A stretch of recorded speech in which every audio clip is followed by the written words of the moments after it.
In today's video, I want to talk a little bit about the power of the written word, and I'm going to give an example of how runes were used in what you might today term as magic during the Viking era. So, those who don't know, yeah, I'm part Icelandic. My grandma is Icelandic. My mom was born in Reykjavik, Iceland. Came over here as a baby. She grew up here. But yeah, Iceland and the different ways that they think about stuff has been an influence on my life. And I've gotten into it a lot more recently than when I was younger. I mean, I always expressed an interest in learning Icelandic and I wasn't taught it. So I'm trying to teach myself now. But one of the things I like doing is looking at stories. And some of the stories, so saga, and then there's also Eddas, which is like poems and stuff like that. There is a book that talks about specifically Icelanders, because actually the Icelanders wrote down a lot of the sagas and Eddas. So the Saga of Icelanders. My uncle gave this to me, which I appreciate. And in here is one of my ancestors who I can trace back through the beautiful genealogy that Iceland likes to keep. And I want to talk in here about how an example of runes being used in, again, today we might call it magic. That's not a word that they had in Old Norse or even in Old Icelandic. We have different words today which can translate into magic, but there's many. So the concept of magic today, if you haven't seen my other videos, is a modern concept that it was pulled together by Agrippa. So Cornelius Agrippa kind of pulled it as a umbrella term for like occult practices. There's been varying degrees of how magic has been used throughout ages. How we use it today varies even still, and what the person's concept is, whether they think of it just as fantasy or fiction, or they take the medieval archaic nature of the word, the origins and roots of Greek through Christianity's lens of calling it evil, or if you're a modern occult, arcane, neo-pagan, polytheist, or just general magic practitioner, you might use the term differently today, or a stage magician even. So it's like that uses tricks, which I would argue are magic in of themselves. Anyway, I'm going down a rabbit hole there. So let's get back to the written word. There's an example of magic being used here. And I want to talk about this specifically because a lot of people like to think of runes, specifically the Elder Futhark, as being divinatory runes and that they were used in magic and they would use individual runes. And it's like, not really. So if you look at the sagas, if you look at the actual sources, stories, legends, myths, doesn't matter how true these are, especially this book here, is based on historical facts. Elaboration, maybe, but these are real people and real times.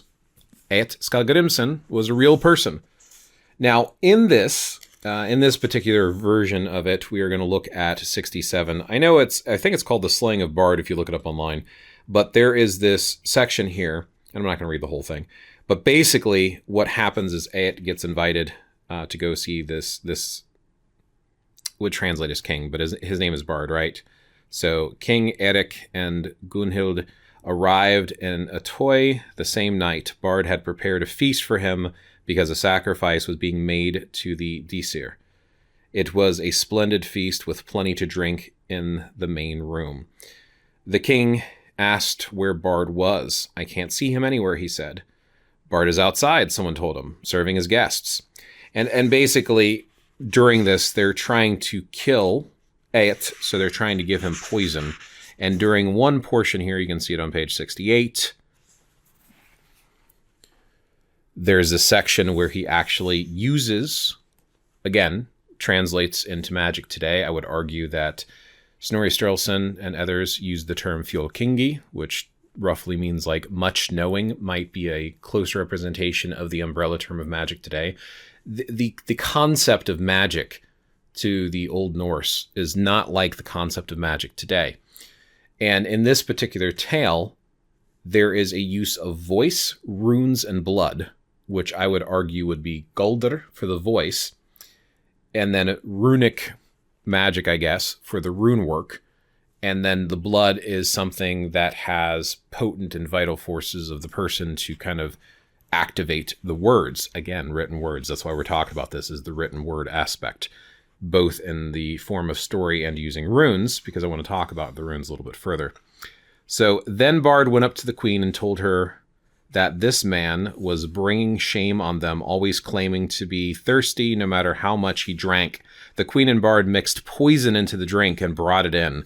Bard made a sign over the draught and handed it to the serving woman, who took it to Eat and offered him a drink. So again, making signs over it. Not sure what signs, but clearly some form of Fjordkingi, right? Eat took out his knife and stabbed the palm of his hand with it, then took the drinking horn, carved runes on it, and smeared them with blood. He spoke a verse, which I would argue is Galdr. I carve runes on this horn, redden words with my blood. I choose words for the trees of the wild beasts' ear roots. Drink as we wish this mead, brought by merry servants. Let us find out how we fare from the ale that Bard blessed. The horn shattered, and the drink spilled onto the straw. So this is an example of using the written word. So carved the runes. We don't know what the runes were. Could have been a phrase, could have been a saying, could have been simply one or two runes. I personally think it was a set of runes. We also see in the Saga of the Volsungs that we have a Valkyria, who talks with Sigurður and talks about, do you know, like, the runes for healing, or the runes for this, like multiple runes as if it's a phrase. And we see very few surviving examples where the runes were carved in the metal or stone where it can survive. And in some cases, they were pendants or amulets, like the Kinvi amulet. So we see examples of it being used, but they're usually within phrases. Even when we talk about the victory rune, which was carved onto the, I guess, crossguard of a sword, it was the Tyr rune twice, doubled. So it was more than one. So like there's examples of it being used. But there's power in words, not only through teaching and lessons of stories, but how runes were used were actually carved out, potentially full phrases or multiple runes instead of just a singular rune. The idea of how runes are used today typically comes from what I've found to be the Icelandic and Norwegian rune poems, which has the meanings that people use for divination. The interesting thing about that is those runes are Elder Futhark, which predate the Viking era. All these sagas and Eddas and stuff are talking about the Viking era, which would have been younger Futhark. And people have argued before, well, you know, the story of how the runes came to man, right? Odin hung himself from Yggdrasil and got visions and carved them into a tree, and he sacrificed himself to himself. It's like, oh, he wouldn't have sacrificed himself just for the ability to write. Really? Because the written word is powerful. It tells stories. It keeps things alive. People literally use the runes to carve people's stories into stone so that it would survive the ages and remember these people with grave markers and whatnot. So yeah, I think that would have happened. If you think about everything that we don't have access to in the Viking age because it wasn't written down, you can't tell me if things are written down, people wouldn't be happier today. The power of the written word is extremely powerful. That's why people love books so much. That's why writing took on so well. It's powerful in and of itself. And I've heard people argue that the runes, oh, they're magical. And other people argue it's just an alphabet.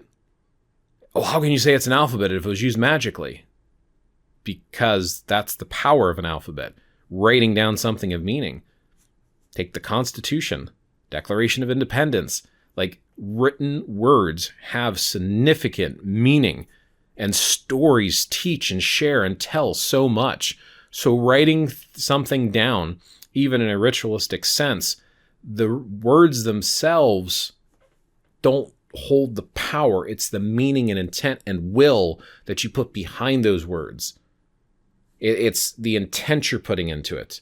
Even writing in a common basic language. Technically speaking, you could take the English alphabet and use that for divinatory purposes. You could put each of the letters of the English alphabet and use that for divination. You could use that to write a particular letter on yourself or get a tattoo of it and have it for the same purpose. And in my opinion, have the exact same effect. I would actually even argue the fact that if people are using runes, especially Elder Futhark, which, again, predates the Viking era,